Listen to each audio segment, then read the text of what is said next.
परिचय। माँ, तुम क्या कर रही हो? रिया, मैं फॉयल की मदद से खाना पैक कर रही हूँ।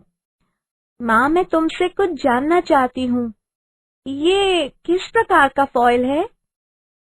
ये एक एल्यूमिनियम फॉयल है जिसका इस्तेमाल पैकिंग में होता है। ठीक है माँ, लेकिन एल्यूमिनियम पतली फॉयल में कैसे बदल जाता है? ठीक है, मैं तुम्हें बताती हूँ। एल्यूमिनियम भूपर्टी पर सर्वाधिक मात्रा में पाई जाने वाली धातु है।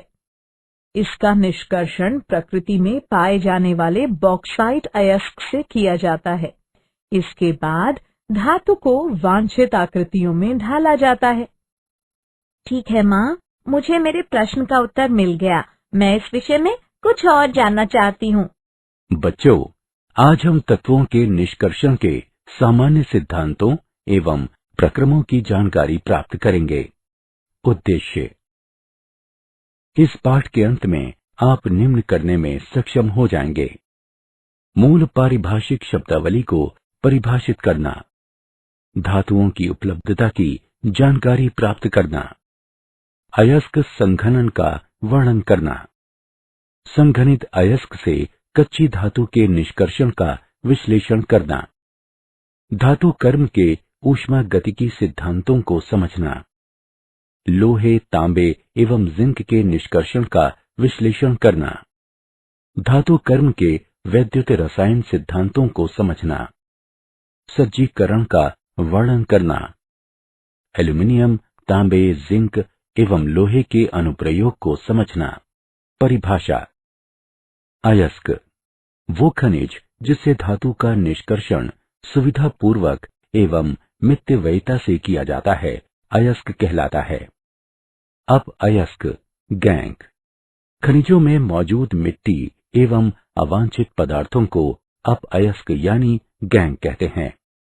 धातु कर्म अयस्कों से धातुओं के निष्कर्षण एवं पृथक्करण की प्रक्रिया को धातु कर्म कहते हैं। अयस्कों से धातुओं के निष्कर्षण एवं पृथक्करण की प्रक्रिया के निम्न 3 मुख्य चरण होते हैं।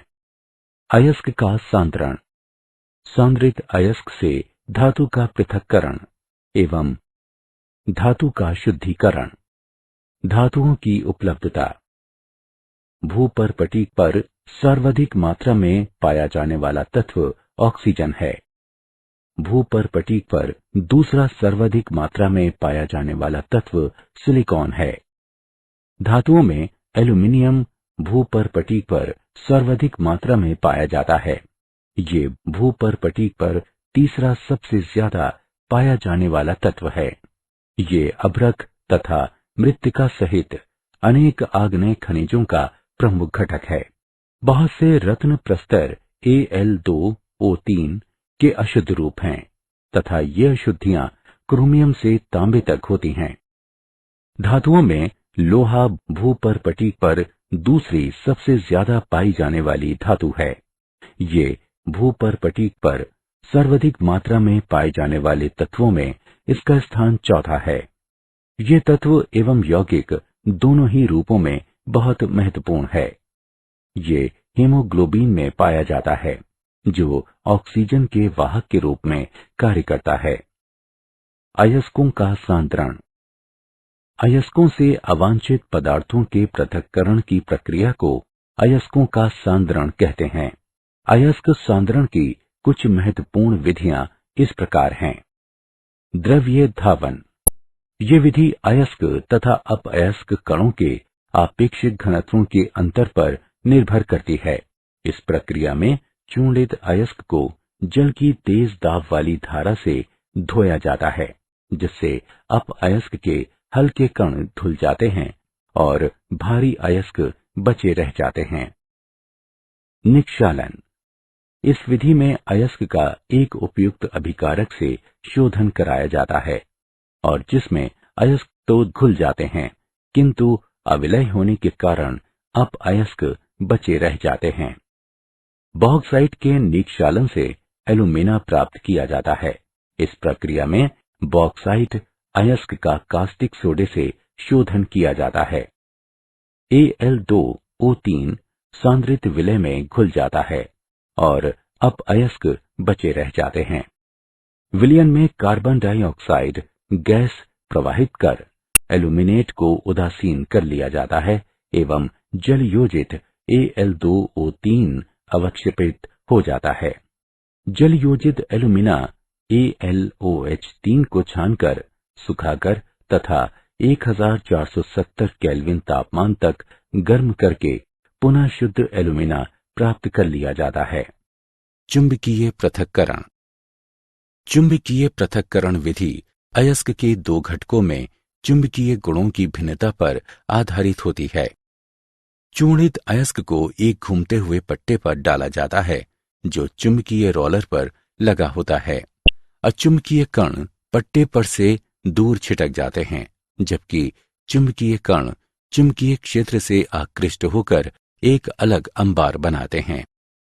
इस विधि का उपयोग कैसिटरटाइट, मैग्नेटाइट, क्रोमाइट एवं पाइरोलुसाइट से अयस्क कणों को अलग करने में किया जाता है। झाग प्लवन विधि।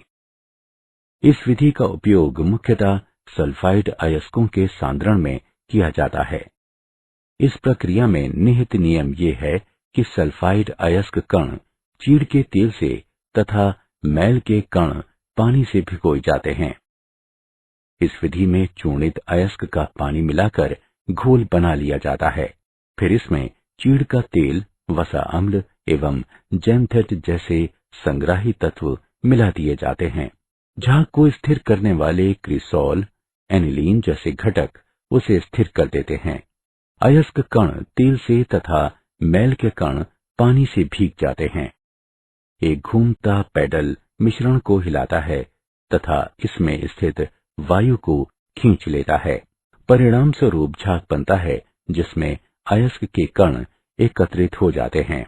झाग हल्का होता है जिसे मथकर निकाल लिया जाता है। फिर इसे अयस्क के कण प्राप्त करने के लिए सुखाया जाता है।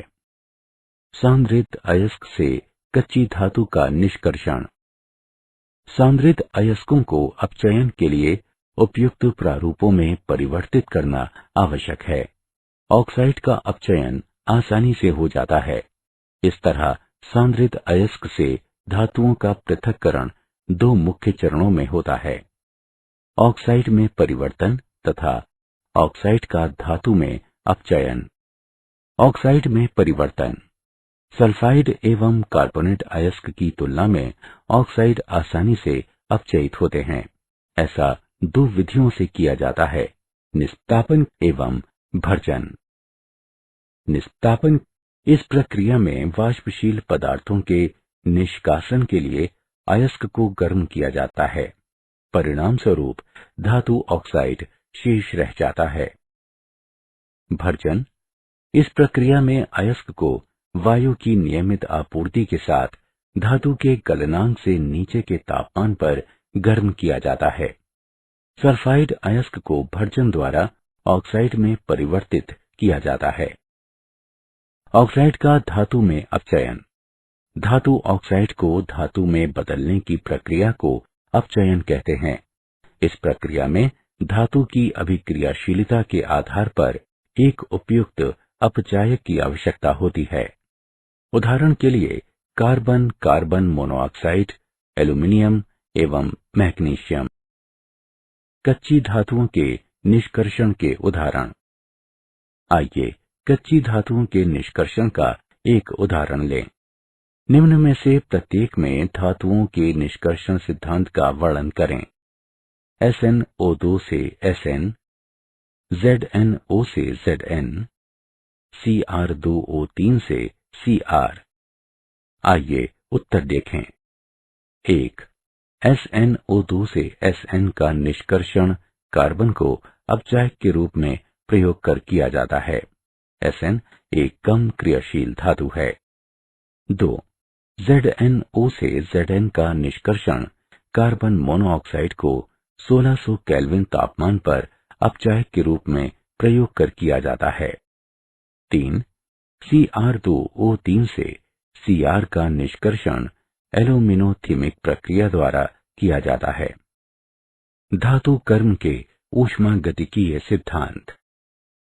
धातु कर्मीय परिवर्तनों के सिद्धांत को समझने में गिब्स ऊर्जा हमारी सहायता करती है।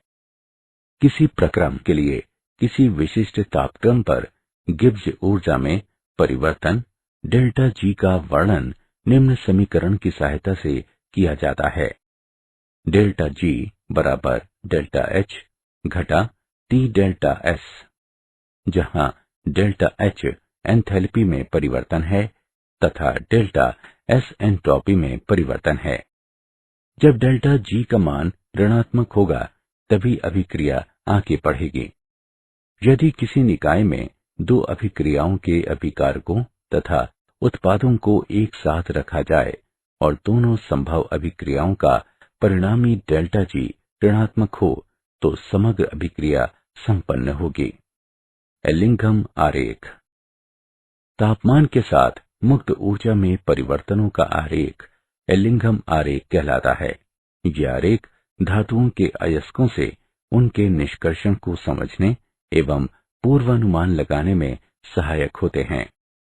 एलिंघम आरेख में रेखा की ऊंचाई ऑक्साइड की अस्थिरता को दर्शाती है।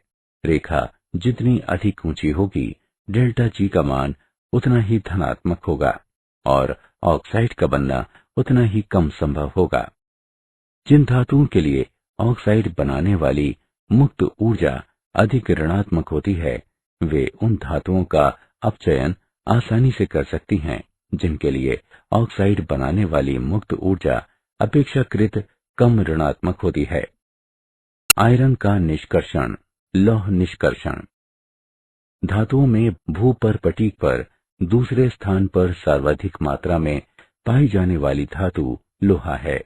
लोहे के मुख्य अयस्क हैं हेमेटाइट या लाल लौह अयस्क, लिमोनाइट या भूरा लौह अयस्क, मैग्नेटाइट एवं सिट्राइट। लोहे को अधिकतर उसके ऑक्साइड अयस्कों से ही निष्कर्षित किया जाता है। इन अयस्कों में 20 से 55% तक लोहा होता है। अयस्क का सांद्रण। मिट्टी, रेत इत्यादि के मैल कण चूर्णन क्रिया से दूर किए जाते हैं। निस्तापन एवं भर्जन। चूर्णित अयस्क को कोयले के साथ मिलाकर भट्टी में खूब गर्म किया जाता है। इससे नमी दूर हो जाती है। कार्बनिक पदार्थ ऑक्सीकृत हो जाता है। सल्फर एवं आर्सेनिक मैल कण वाष्पशील ऑक्साइड बनकर दूर हो जाते हैं तथा अयस्क छिद्रिल हो जाता है, जिससे अभिक्रियाएं आसान हो जाती हैं। प्रकलन। निस्तापित एवं भर्जित अयस्क को चूने के पत्थर एवं कोक के साथ 8:1:4 की मात्रा में मिलाकर वात्या भट्टी में डाला जाता है। वात्या भट्टी में अभिक्रियाएं। वात्या भट्टी रिफ्रैक्टरी ईंटों से बनी एक लंबी चिमनी नुमा संरचना होती है। भट्टी में गर्म हवा पेंदे से प्रवाहित की जाती है। जैसे जैसे चार्ज नीचे आता है ये उच्च तापमान क्षेत्र से गुजरता है। वात्या भट्टी के अलग अलग हिस्सों में तापमान की भिन्नता के कारण अलग अलग क्षेत्रों में विभिन्न प्रकार के रासायनिक परिवर्तन होते हैं। दहन क्षेत्र। ये भट्टी का सबसे निचला हिस्सा है। यहाँ गर्म वायु के झोंके से कोक जल उठता है। इस क्षेत्र का तापमान 1500 डिग्री से 2000 डिग्री सेल्सियस तक होता है। कार्बन डाइऑक्साइड ऊपर की ओर जाकर रक्तिम गर्म कोक से मिलती है। अपचयन का ऊपरी क्षेत्र। ये भट्टी का सबसे ऊपर का हिस्सा है। इस क्षेत्र का तापमान 250 डिग्री से 700 डिग्री सेल्सियस तक होता है। यहाँ कार्बन मोनोऑक्साइड आयरन के ऑक्साइड को स्पॉन्जी आयरन में अपचयित कर देती है। अपचयन का निम्न क्षेत्र। भट्टी के मध्य भाग में 1000 डिग्री से 1200 डिग्री सेल्सियस तापमान में अंतिम अपचयन होता है। कार्बन मोनोऑक्साइड से प्राप्त कार्बन लोहे के साथ अभिक्रिया करता है तथा मैल के कण भी गलित लोहे में घुल जाते हैं। फ्यूजन यानी विलयन क्षेत्र। यहाँ का तापमान 1200 डिग्री से 1500 डिग्री सेल्सियस तक होता है। चूने का पत्थर कैल्शियम ऑक्साइड में अपघटित हो जाता है। ये एक प्रकलक के रूप में कार्य करता है तथा SiO2 एवं Al2O3 जैसी अशुद्धियों को धातु मल बनाकर अलग कर देता है। गलित लोहा वात्य भट्टी की तली में इकट्ठा हो जाता है। धातुमल हल्का होने के कारण गलित लोहे के ऊपर तैरता है। धातुमल को धातुमल छिद्र में से प्रवाहित कर अलग कर दिया जाता है। तांबे का निष्कर्षण। तांबा प्राकृतिक एवं युक्त दोनों ही रूपों में पाया जाता है। ये मुख्यतः सल्फाइड, ऑक्साइड और कार्बोनेट रूपों में पाया जाता है। तांबे के निष्कर्षण के मुख्य चरण: सांतरण, भर्जन, प्रकलन। सांतरण: सल्फाइड अयस्क को बारीक चूर्ण में बदलकर झाग प्लवन विधि द्वारा सांद्रित किया जाता है। भर्जन: सांद्रित अयस्क को वायु की प्रचुर मात्रा में परावर्तनी भट्टी में भर्जित किया जाता है। प्राकलन: भर्जित अयस्क को थोड़े से कोक एवं रेत के साथ मिलाकर वायु की प्रचुर मात्रा में वाटर जैकेटेड वात्य भट्टी में गर्म किया जाता है।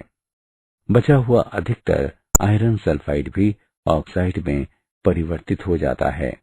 ये सिलिका से अभिक्रिया करके आयरन सिलिकेट के रूप में धातुमल बनाता है। धातुमल हल्का होने के कारण गलित परत, जिसमें मुख्यतः Cu2S एवं थोड़ी मात्रा में FeS, जिसे मेट कहते हैं, के ऊपर तैरता है। बिसेमराइजेशन: गलित मेटे को चूने के बेसिक आरेख वाले बेसेमर कन्वर्टर में डाला जाता है। रेत एवं हवा को इस मिश्रण में झोंका जाता है। FeO FeSiO3 के रूप में अलग हो जाता है। जब आयरन को पूर्ण रूप से अलग कर दिया जाता है, क्यूप्रस ऑक्साइड क्यूप्रस सल्फाइड से अभिक्रिया कर कॉपर प्रदान करता है। धात्विक कॉपर तब पिघलकर कन्वर्टर की तली की ओर बह निकलता है। इस स्टील के ढांचों में डाला जाता है। इसके ठंडा होते ही इसमें घुली हुई सल्फर डाइऑक्साइड निकलती है, जिसके कारण ठोस धातु में फफोले से पड़ जाते हैं। इसलिए इसे फफोलेदार तांबा कहते हैं। इसमें लगभग 98% तांबा होता है। फफोलेदार तांबे का वैद्युत अपघटन से शोधन किया जाता है। जिंक का निष्कर्षण: चूंकि जिंक कॉपर से अधिक क्रियाशील है, इसलिए जिंक ऑक्साइड का अपचयन Cu2O के ताप से अधिक तापमान पर कोक द्वारा किया जाता है। तापन के लिए ऑक्साइड की कोक तथा मृदा के साथ छोटी छोटी ईंटें बनाई जाती हैं। उत्पन्न हुई कार्बन मोनोऑक्साइड भी जिंक ऑक्साइड का जिंक में अपचयन कर सकती हैं। अशुद्ध जिंक को स्पेल्टर कहते हैं। धातु को आश्वित कर तथा तीव्र शीतलन द्वारा शोधित किया जाता है। मूल्यांकन: आगे बढ़ने से पहले आइए देखें हमने क्या सीखा। सही विकल्प को उठाकर उसके संगत स्थान पर रखें। धातु कर्म के वैद्युत रासायनिक सिद्धांत। गलित धातु लवण के अपचयन के लिए वैद्युत अपघटन किया जाता है। ये विधि वैद्युत रासायनिक सिद्धांत पर आधारित है, जिसकी व्याख्या निम्न समीकरण के आधार पर की जा सकती है। डेल्टा G नॉट बराबर -NE0F, जहां N इलेक्ट्रॉनों की संख्या है और E0 निकाय के रेडॉक्स युग्म का इलेक्ट्रोड विभव है। अधिक क्रियाशील धातुओं के लिए E0 का मान अधिक ऋणात्मक होता है, इसलिए G0 धनात्मक हो जाता है तथा अपचयन कठिन हो जाता है।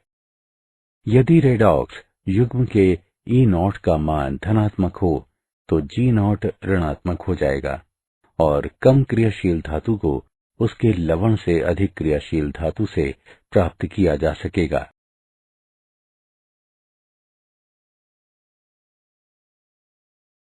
एल्युमिनियम का निष्कर्षण। एल्युमिनियम का निष्कर्षण Al2O3 2H2O बॉक्साइट से किया जाता है। बॉक्साइट का सांद्रण निक्षालन विधि द्वारा किया जाता है। शुद्ध Al2O3 में Na3, Al, F6 या CaF2 मिलाया जाता है, जिससे मिश्रण का गलनांक कम हो जाता है और इसमें चालकता आ जाती है। वैद्युत अपघटन की इस प्रक्रिया को हॉल हेराल्ट प्रक्रम कहते हैं। फ्यूज्ड मिश्रण को ग्रेफाइट छड़ों के बने एनोड तथा कार्बन परत के बने कैथोड से वैद्युत अपघटित किया जाता है। ग्रेफाइट एनोड धात्विक ऑक्साइड को धातु में अपचयित करने में सहायता करता है। ऑक्सीकरण अपचयन। अधातुएं अपने खनिजों से वैद्युत रासायनिक ऑक्सीकरण द्वारा प्राप्त की जाती हैं। उदाहरण के लिए लवण जल के वैद्युत अपघटन से एनोड पर Cl2 प्राप्त होती है। क्लोरीन ऋण जल में उपस्थित आयन के ऑक्सीडेशन के लिए गिब्स ऊर्जा की मानक अभिक्रिया। उच्च धनात्मक मान वैद्युत अपघटन की आवश्यकता बताता है। क्लोरीन ऋण आयन के ऑक्सीडेशन के लिए 2.2 वोल्ट विद्युत वाहक बल की आवश्यकता होगी तथा n का मान 2 है। परंतु जलीय विलयन में एक और अभिक्रिया भी होती है। इस अभिक्रिया को 1.2 वोल्ट के विभवांतर से प्राप्त किया जा सकता है। इसलिए अभिक्रिया की ऊंची दर के लिए एक अधिक विभवांतर की आवश्यकता होती है। शोधन। निष्कर्षण से प्राप्त धातुओं में सामान्य रूप से कुछ मैल कण मिले होते हैं। उच्च शुद्धता की धातु प्राप्त करने के लिए अनेक विधियां प्रयोग में लाई जाती हैं। ये विधियां धातु एवं उसमें उपस्थित अशुद्धियों के गुणों में अंतर पर निर्भर करती हैं। आसवन। ये विधि कम क्वथनांक वाली धातुओं के शोधन में प्रयुक्त होती है। अशुद्ध धातु को वाष्पीकृत करके शुद्ध धातु को आश्रुत के रूप में प्राप्त कर लिया जाता है। उदाहरण जिंक एवं पारा। द्राव गलन परिष्करण। इस विधि में कम गलनांक वाली धातु को पिघलाकर ढालू सतह पर बहने दिया जाता है। इस प्रकार अधिक गलनांक वाली अशुद्धियां अलग हो जाती हैं। उदाहरण के लिए टिन। वैद्युत अपघटनी शोधन। इस विधि में अशुद्ध धातु को एनोड तथा शुद्ध धातु को कैथोड बनाते हैं। उसी धातु के विलय लवण को वैद्युत अपघटक के रूप में प्रयोग करते हैं। विद्युत धारा प्रवाहित करने पर अशुद्ध धातु धात्विक आयन बनाती है, जो कैथोड पर जाकर शुद्ध धातु के रूप में इकट्ठे हो जाते हैं। उदाहरण तांबा, जिंक एवं एल्यूमीनियम। मंडल परिष्करण। ये विधि इस सिद्धांत पर आधारित है कि अशुद्धियों की विलयता धातु की ठोस अवस्था की अपेक्षा गलित अवस्था में अधिक होती है। अशुद्ध धातु की छड़ के एक किनारे पर लगे वृत्ताकार गतिशील तापक की सहायता से इसे गर्म किया जाता है। मैल कण संलग्न गलित मंडल में दूसरे किनारे पर चले जाते हैं तथा शुद्ध धातु क्रिस्टलित हो जाती है। इस क्रिया को बार बार दोहराया जाता है तथा तापक को एक ही दिशा में बार बार चलाया जाता है। उदाहरण इसका प्रयोग अर्धचालकों को शुद्ध करने में किया जाता है। वर्णलेखिकी विधियां। ये विधि शोधन के इस सिद्धांत पर आधारित है कि अधिशोधक पर मिश्रण के विभिन्न घटकों का अधिशोषण अलग अलग होता है। स्तंभ वर्णलेखिकी में Al2O3 का अधिशोषक के रूप में प्रयोग किया जाता है। पृथक किए जाने वाले मिश्रण को उपयुक्त विलायक में लेकर स्तंभ पर लगाया जाता है। कम घुलनशील घटक पहले अधिशोषित होते हैं तथा अधिक विलय घटक बाद में अधिशोषित होते हैं। ये विधि उन तत्वों के लिए उपयुक्त है जो सूक्ष्म मात्रा में पाए जाते हैं तथा जिसमें तत्व और अशुद्धियों के रासायनिक गुणों में अधिक भिन्नता नहीं पाई जाती। एल्यूमीनियम के अनुप्रयोग। एल्यूमीनियम चूर्ण का प्रयोग लोहे एवं अन्य सतहों को ढकने के लिए सिल्वर पेंट्स में किया जाता है। इसका प्रयोग ऑटोमोबाइल एवं वायुयान में प्रयुक्त होने वाली मिश्र धातु को बनाने में किया जाता है।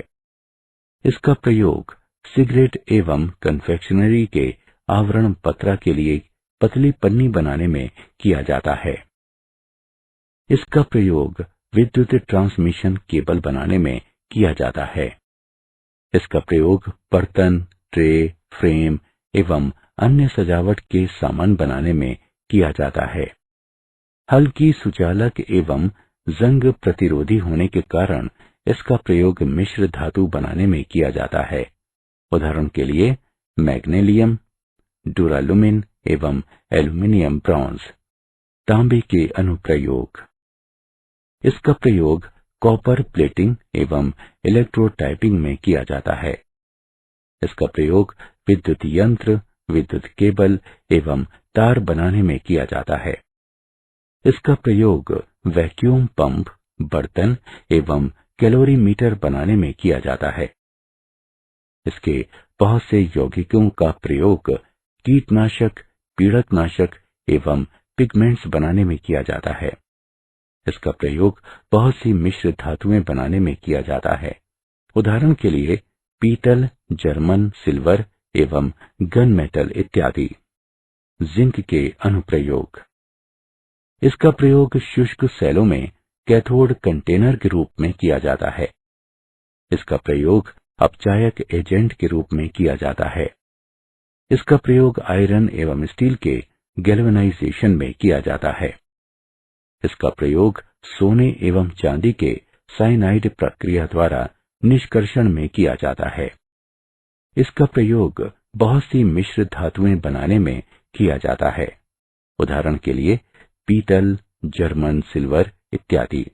आयरन के अनुप्रयोग। आयरन उत्प्रेरकों का प्रयोग हैबर-बोश प्रक्रिया में अमोनिया के उत्पादन में किया जाता है। फिशर-ट्रॉप्श प्रक्रिया में इनका प्रयोग कार्बन मोनोऑक्साइड को हाइड्रोकार्बन में बदलने में किया जाता है, जिनको ईंधन एवं स्नेहक के रूप में प्रयोग करते हैं। आयरन धातु कठोर होने के साथ साथ बहुत सस्ती होती है। अधिकतर वाहन, मशीन के पुर्जे, बड़े जहाजों के हल्स, बिल्डिंग एवं मशीन के हिस्से लोहे से बने होते हैं। आयरन को अन्य धातुओं के साथ मिलाकर स्टील बनाया जाता है। स्टेनलेस स्टील का प्रयोग बिल्डिंग के हिस्से, भोजन पकाने के बर्तन, कटलरी एवं सर्जिकल यंत्रों को बनाने में किया जाता है। इसका प्रयोग वायुयान एवं वाहन बनाने में किया जाता है। क्या आप जानते हैं, कमरे के तापमान पर पारा एकमात्र ऐसी धातु है जो द्रव अवस्था में पाई जाती है। कांसा, तांबे एवं टिन से मिलकर बनी एक मिश्र धातु है। इसमें तांबे की मात्रा सर्वाधिक 80 से 85% तक होती है। विश्व में 6ठे स्थान पर पाया जाने वाला तत्व लोहा है। सारांश। आइए हमने जो कुछ सीखा है उसे संक्षेप में दोहराएं।